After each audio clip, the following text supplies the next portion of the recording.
నమస్తే అందరికీ, నేను మీ Varalakshmi. Welcome back to our channel. ఈరోజు వీడియో దేనికోసం అనేది మీకు ఆల్రెడీ అర్థమైపోయి ఉంటుంది కదండి.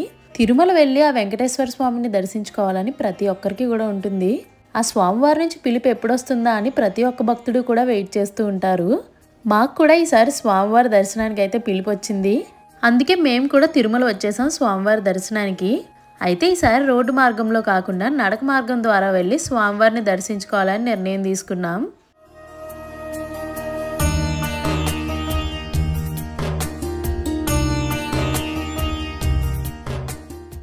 నేను, కిరణ్, మా అన్నయ్య, అయాన్ని తీసుకుని మేము నలుగురు వచ్చామన్నమాట. కొబ్బరికాయలు, పువ్వులు కూడా తీసుకున్నాను. నడక మొదలుపెట్టే ముందే ఇక్కడ కొబ్బరికాయ కొట్టి స్వామివారిని మనసులో తలుచుకుని ఎటువంటి ఆటంకాలు లేకుండా ప్రశాంతంగా ఈ యాత్రను పూర్తి చేసుకుని ఈ నడక మార్గం ద్వారా వచ్చి నీ దర్శనం కలిగేలా చూడు స్వామి అని స్వామివారికి అయితే దండం పెట్టుకున్నాం.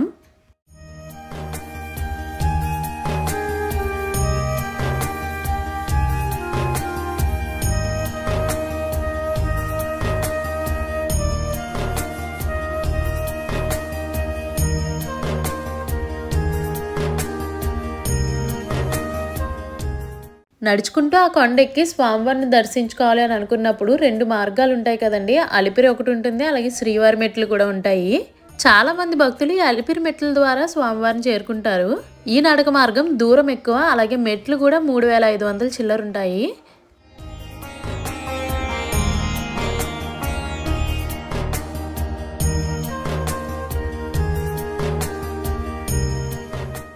మేము వెళ్ళిన సమయంలో అయితే అక్కడ వర్షం పడలేదండి. ఆల్రెడీ ముందు రోజు రాత్రే ఫుల్గా వర్షం కురిసినట్టుంది.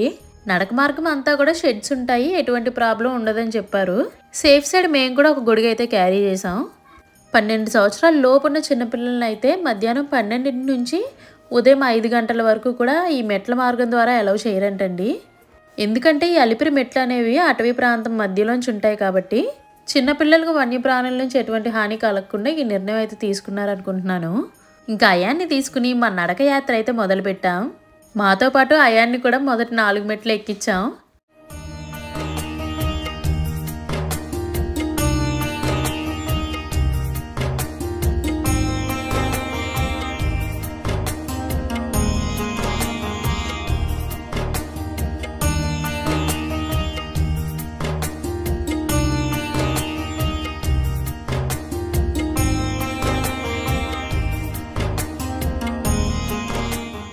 మేము నడవడం స్టార్ట్ చేసిన కాసేపటికే అటు ఇటు కూడా జింకలు, అలాగే అడవి జంతువులు ఇలాంటివి కనిపించడం స్టార్ట్ అయ్యాయి. ఎప్పుడైనా జూ అలాంటి ప్లేసెస్కి వెళ్ళినప్పుడు చూస్తుంటాం, కానీ ఇలా లైవ్లో మన ఎదురుగా రియల్గా చూస్తూ ఉంటే ఒక రకమైన ఎక్స్పీరియన్స్ అనిపించింది. అలా మాకు 250వ మెట్టు దగ్గర మైసూర్ గోపురం అయితే వచ్చింది. ఇక్కడి నుంచి ఇంకా తిరుమల చేరుకోవడానికి 8.5 కిలోమీటర్ల దూరం ఉందండి.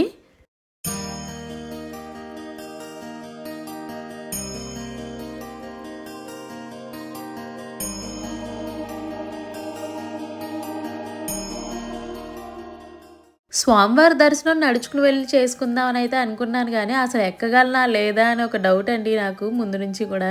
ప్రతి 20-30 మెట్లకి కూడా నేను బ్రేక్ తీసుకుంటూనే ఉన్నాను, లేదంటే ఆయాసం వచ్చేస్తుంది, నడవలేకపోతున్నాను. ఇక్కడ నడుచుకుని వెళ్ళే భక్తుల్లో నేను మెయిన్గా గమనించింది ఏంటంటే వయసు తేడా లేదండి. పెద్ద చిన్న అని లేదు, చిన్న చిన్న పిల్లలు ఎక్కేస్తున్నారు, అలాగే పెద్ద వయసు ఉన్న వాళ్ళు కూడా చాలా అలవోకగా మెట్లు ఎక్కేస్తున్నారు. వాళ్ళందరినీ అలా చూస్తున్నప్పుడు నాలో ఇంకొంచెం ఎనర్జీ వచ్చేది. మనకంటే చిన్నోళ్ళు పెద్దోళ్ళు అందరూ ఎక్కుతున్నారు, మనం ఎక్కలేమా అని. ఏం పర్లేదు, 1 గంట 2 గంటల ఆలస్యం అయినా నెమ్మదిగా ఎక్కుదామని డిసైడ్ అయ్యాం.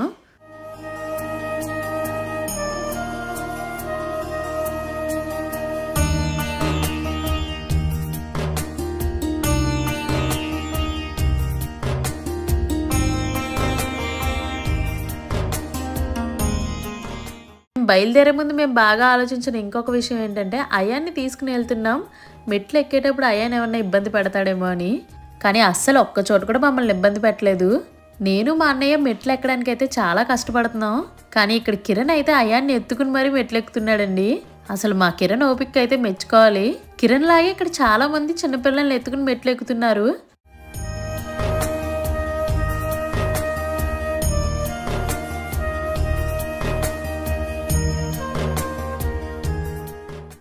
మొత్తానికి ఇక్కడ 1000 మెట్లు అయితే ఎక్కి కంప్లీట్ చేసామండి.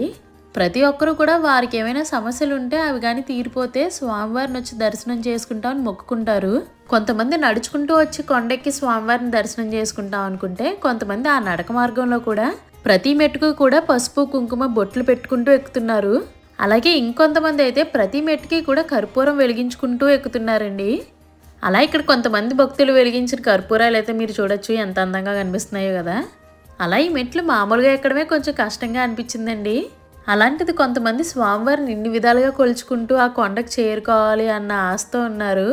వాళ్ళందరినీ చూస్తుంటే నాకైతే చాలా హ్యాపీగా అనిపించింది. దారి మధ్యలో ఆకలేస్తే తినడానికి ఉంటాయి కదా అని కిరణ్ హైదరాబాద్ నుంచి అయితే అక్కడ తెలంగాణ స్పెషల్ ఏంటండి పప్పు చెక్కలు, సెకినాలు, సర్వపిండి రొట్లు తీసుకొచ్చాడు. చాలా ఫ్రెష్గా ఉన్నాయి, అలాగే చాలా క్వాలిటీగా కూడా ప్రిపేర్ చేశారు. చూస్తుంటేనే తెలిసిపోతుంది. కాకపోతే జర్నీలో తీసుకురావడం కాబట్టి పప్పు చెక్కలన్నీ కూడా విరిగిపోయాయి. ఇక్కడ నుంచి మనకు తిరుపతి సిటీ వ్యూ చూడండి ఎలా కనిపిస్తుందో. అలా కంటిన్యూగా నడుస్తూ ఉన్నాం కాబట్టి ఆయాసం వల్ల పెద్దగా ఏం తినాలన్న ఇంట్రెస్ట్ రాలేదు. కానీ దాహం అండి, విపరీతమైన దాహం వేస్తూ ఉండేది. అయితే వాటర్ ఫెసిలిటీకి మాత్రం ఎక్కడా ఇబ్బంది లేదు.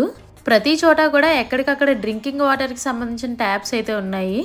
దాహం వేసినప్పుడల్లా వాటర్ తాగుతున్నాము, మళ్ళీ అయిపోతే అవే రీఫిల్ చేసుకుంటున్నాం. వెళ్ళిన భక్తులు ఎవరికి ఇబ్బంది లేకుండా ఈ సదుపాయాలు అయితే నాకు చాలా బాగా నచ్చాయండి. అబ్బా ఇంకొచ్చాయండి ఈ కీర దోస ముక్కలు, అలాగే మామిడికాయ ముక్కలు. అసలు వీటిని చూస్తే ఇంకా మేము మామూలుగా తినాం. ఎస్పెషల్లీ నాకైతే ఉప్పు కారం వేసిన మామిడికాయలు అంటే చాలా ఇష్టం. అయ్యన్ మాత్రం ఈ కీర దోస ముక్కలు ఎన్ని పెట్టినా తింటాడు. అలా ఒక 20 నిమిషాలు తిండి తింటూ ఇక్కడే రెస్ట్ తీసుకున్నాం. ఎందుకంటే ఎగ్జాక్ట్లీ ఈ పాయింట్ దగ్గర మనం సగం మెట్లు ఎక్కడం అయితే కంప్లీట్ చేసాం. ఇంకా సగం మెట్లు ఎక్కాల్సి ఉంది. మీరు వెనకాల బోర్డు కూడా చూడొచ్చు, ఎందుకంటే అక్కడ మెట్ల కౌంటింగ్ కూడా వేసింది కదా. అలా స్వామివారిని మనసులో తలుచుకుంటూ కావలసిన చోటల్లా బ్రేక్ తీసుకుంటూ నేను ఎంతగానో ఎదురు చూస్తున్న గాలిగోపురంకి అయితే రీచ్ అయ్యాం. గాలిగోపురం మీదేమో స్వామివారి నామాలు, అటు ఇటు శంకుచక్రాలు ఉన్నాయి.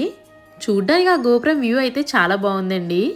ఇంకా మోస్ట్ కామన్ థింగ్ మా కిరణ్లో కానీ అయాన్లో కానీ ఏంటంటే, ఎక్కడైనా ఈ బొరుగులు మిక్స్చర్ కనిపించింది అనుకోండి, ఆగాలి, కొనుక్కోవాలి, తినాలి, ఆ తర్వాతే బయలుదేరాలి. ఇక్కడ కూడా అదే జరిగిందనమాట.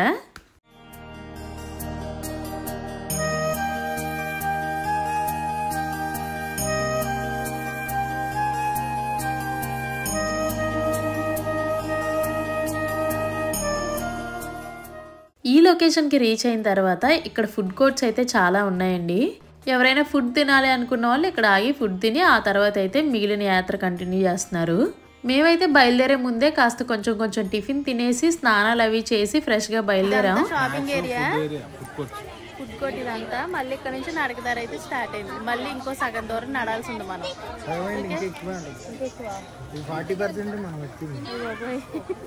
ఇంకా చాలా దూరం ఉందంటండి. పోన్లే సక్సెస్ఫుల్గా ఎంతకంత అయితే నడిచాను, నడవలేను అనుకున్నాను. ఓకే,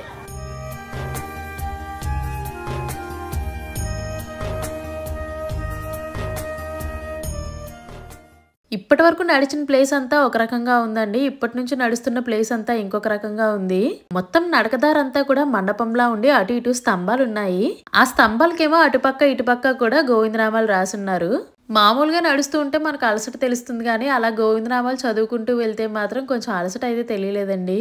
నేను ఆల్రెడీ ఇందాక మెన్షన్ చేశాను కదండి, ముందు రోజు నైట్ ఇక్కడ వర్షం పడిందేమో అని. ఆ ప్రభావం అయితే బాగా తెలుస్తుంది. ఇక్కడ మెట్లు తడిగా ఉండడం ఒక ఎత్తు అయితే, మెట్లకి పసుపు కుంకుమ బొట్లు పెడుతుంటారు కదండి, ఈ వర్షానికి అవన్నీ కరిగిపోయి వచ్చేయడం వల్ల మెట్లు అయితే ఇంకా జారుగా ఉన్నాయి.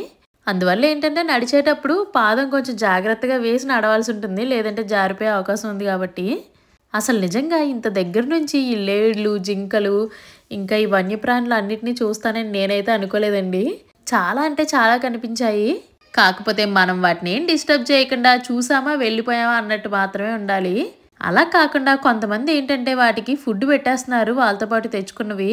అక్కడ బోర్డ్స్ కూడా రాసి పెట్టారండి, ఇక్కడ అడవిలో ఉన్న వన్యప్రాణులు ఒకవేళ మీకు కనిపించినా ఎటువంటి ఫుడ్ కూడా వాటికి పెట్టద్దు అని.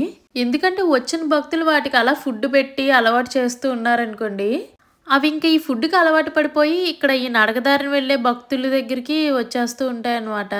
వీటి వల్ల మనకేం హాని ఉండదండి. కాకపోతే ఏంటంటే వీటిని వెతుక్కుంటూ పులులు అలాంటివి వస్తాయి చూడండి, అప్పుడు వాటి వల్ల ఇక్కడ నడక మార్గంలో వచ్చే భక్తులకి డేంజర్ అన్నమాట.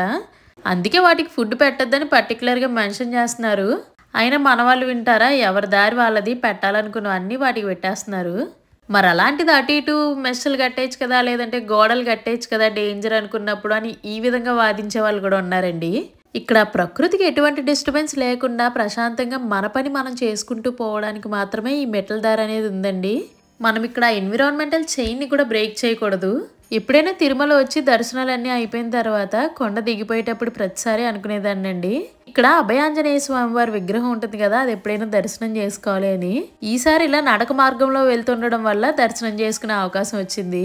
ఇక్కడ చాలా మంది కోరికలు తీరడానికి గంటలు అలాగే ఉయ్యాలలు కూడా కడుతున్నారండి. అసలు మనం ఇప్పటి వరకు ఎంత దూరం నడుచుకొచ్చాము, ఎక్కడ ఉన్నాము, ఇంకా ఎంత దూరం నడుచుకుని వెళ్ళాలి, ఇవన్నీ కూడా డీటెయిల్డ్గా ఇక్కడ మ్యాప్ కూడా ఉందన్నమాట. అలా కాసేపు ఇక్కడ రెస్ట్ తీసుకుని మళ్ళీ నడవడం అయితే స్టార్ట్ చేసాం. మేము నడిచే ఈ గ్యాప్లో అయాన్ అయితే ఒక గంటన్నర వరకు పడుకున్నాడండి.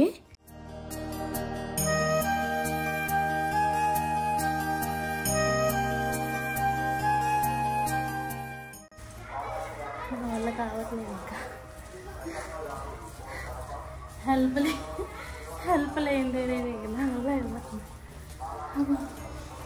बहुत कष्ट है నేను ఒకదాన్ని నడవలేకపోతున్నాను. వీళ్ళు పిల్లలు ఎత్తుకుని ఎలా నడుస్తున్నారా బాబు అనిపిస్తుంది. అలా నేను ఇంకా ఎక్కలేనేమో, నా వల్ల కాదేమో అని అనుకుంటున్న ప్రతిసారి కూడా కిరణ్ నన్ను మోటివేట్ చేస్తూ ఉన్నాడండి. నువ్వు ఎక్కగలవు, కావాలంటే కాసేపు కూర్చుందాం పదా, లేట్ అయినా పర్వాలేదు అని. వర్షం పడలేదు అనుకున్నాం, ఫైనల్లీ వర్షం కూడా పడిపోయింది. సేఫ్ సైడ్ తెచ్చుకున్నాం కానీ ఒక్కడిగే తెచ్చుకున్నాం, అది కూడా అయ్యండి, మాకు గొడుగులు లేవు. అలా కాసేపు వర్షం పడింది. ఆ వర్షం పడే సమయంలో ఆ చుట్టుపక్కల వ్యూ అయితే చాలా అంటే చాలా బాగుందండి. ఆ పచ్చని కొండలు పొగమంచుతో మొత్తం కమ్మేసుకున్నాయి. రోడ్డుకి కుడివైపు ఏమో ఇలా పచ్చని కొండలు అలాగే పొగమంచుతో ఉన్నాయి. ఇంకొక పక్కేమో కొండపై నుంచి వర్షానికి నీటి దారులు చాలా బాగా కనిపించాయి. వ్యూ అయితే మాత్రం అదిరిపోయిందండి. క్లైమేట్ అయితే మాత్రం సూపర్. అసలు కొంచెం మేము వర్షంలో తడవకుండా కొంచెం తప్పించుకుని తిరుగుతున్నాం. ఎంతసేపటి వరకు తిరగలుగుతామో తెలియదు కానీ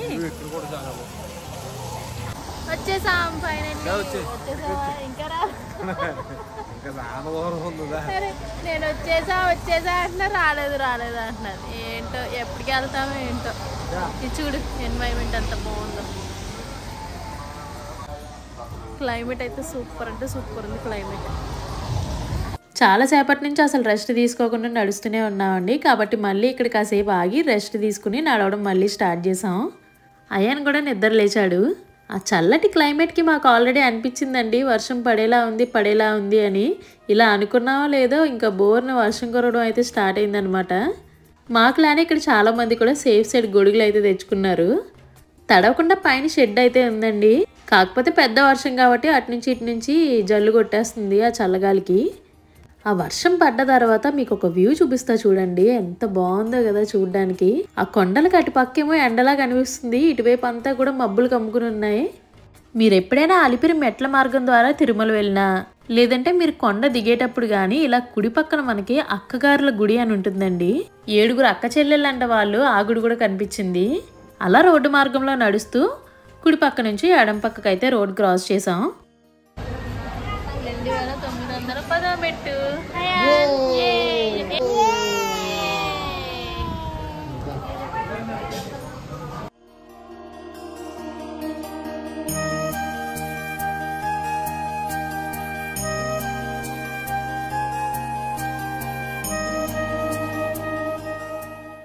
అలా 2910 మెట్టు దగ్గర మనకి మోకాల పర్వతం వస్తుందండి.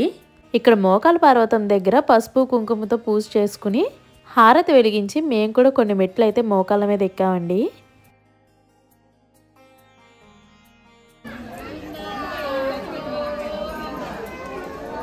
మోకాళ్ళ పర్వతం ఎక్కిన తర్వాత ఇంకా మనం 550 మెట్లు ఎక్కాల్సి ఉంటుంది. మనకి ఎక్కడికక్కడ బోర్డ్స్ ఉంటాయండి, ఎన్ని మెట్లు ఎక్కాం ఇంకా ఎన్ని మెట్లు ఎక్కాల్సి ఉంది అని తెలుసుకోవడానికి. కిరణ్ నేను కూడా మోకాళ్ళ పర్వతం మెట్లు అయితే ఎక్కాము మోకాళ్ళ మీద. మాతో పాటు అయాన్ కూడా మెట్లు ఎక్కాడండి. ఇంకా మా అన్నయ్య కూడా మోకాళ్ళ మీద మెట్లు ఎక్కాడు. కానీ ఏ మాటకు ఆ మాట అండి, ఇక్కడ మెట్లు ఎక్కడం అనేది అయితే అస్సలు చిన్న విషయం కాదు, చాలా అంటే చాలా కష్టంగా అనిపించింది. నేను చెప్పాను కదండి 3000 మెట్లు ఎక్కామని, ఇక్కడ ఆ నెంబర్ అయితే కనిపిస్తుంది. సక్సెస్ఫుల్గా 3000 మెట్లు అయితే ఎక్కేసాము. ఇంకా కేవలం 550 మెట్లు మాత్రమే ఉన్నాయి. అలా అలసట వచ్చిన ప్రతిసారి కూడా స్వామివారిని మనసులో తలుచుకుంటూ మళ్ళీ నడక మొదలు పెట్టాం. దేవుడి మెట్లు ఎక్కేవా? ఎన్ని